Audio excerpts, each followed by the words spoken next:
আসসালামু আলাইকুম, কেমন আছেন সবাই? আলহামদুলিল্লাহ, আমরা তো ভালো আছি। কিন্তু আজকে সকালে একটা দুর্ঘটনা ঘটে যায় আমার মার সাথে। সেটা হচ্ছে, এই দেখুন, সকালবেলা আমার আম্মু রুটি বানাতে গিয়েছে। রুটি বানাতে বলতে আম্মু চাপটির মতন ময়দা গলিয়ে তারপরে ফ্রাই প্যানে দিয়ে রুটির মতন বানায়। আর আরেক চুলা ছিল চা।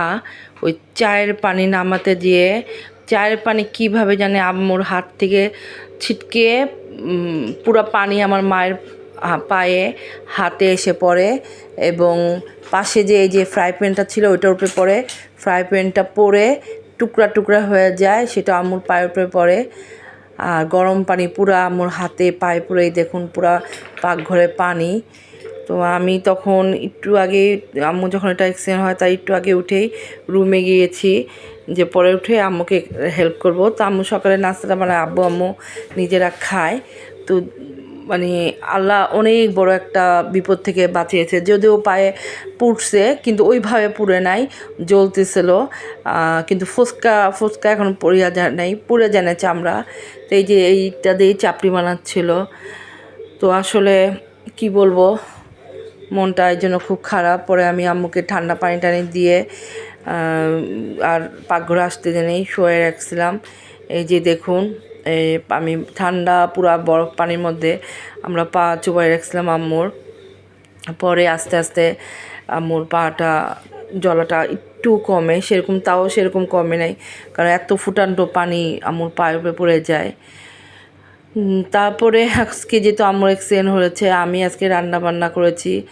আমি কাটাকুটি করে দিয়ে আম্মু রান্না করে, কিন্তু আজকে যেহেতু আম্মু এত বড় একটা অ্যাক্সিডেন্ট করছে, তা আমি কাটাকাটি করে সব কিছু করে আজকে বেশি কিছু করে নাই, খিচুড়ি করে ফেলছি। আমার ভাই বললো, আপু তাহলে তুমি খিচুড়ি করে ফেলাও। তো আমি খিচুড়ি করেছি, আর হচ্ছে মুরগির মাংস ঝোল করেছি। পরে আমার ছেলেকে আর মেয়েকে এটা হওয়ার পর আমি গোসল করে নামাজ পড়ে খাওয়াই দিলাম। মনটা আসলে খুব খারাপ আম্মাটার জন্য। সবাই আমার মার জন্য দোয়া করবেন প্লিজ, আম্মু যেন তাড়াতাড়ি সুস্থ হয়ে যায়। আর সবাই একটু সাবধানে থাকবেন এই চুলায় গরম পানির ব্যাপার নিয়ে, মানে খুব আস্তে ধীরে একটু নামাবেন। আম্মু যদিও প্রতিদিন আস্তে আস্তে কাজ করে, কিন্তু আজকে যে কি হইলো মানে বুঝলাম না, খুবই খারাপ লাগছে। তো যাই হোক, আমার মার জন্য আপনারা দোয়া করবেন। এখন আর কিছু বলতে পারছি না, ভাল লাগছে না। তো ছোট একটা ভিডিও নিয়ে আসলাম আপনাদের একটু জানানোর জন্য।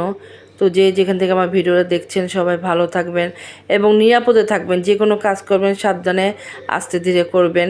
তো চলে যাচ্ছি।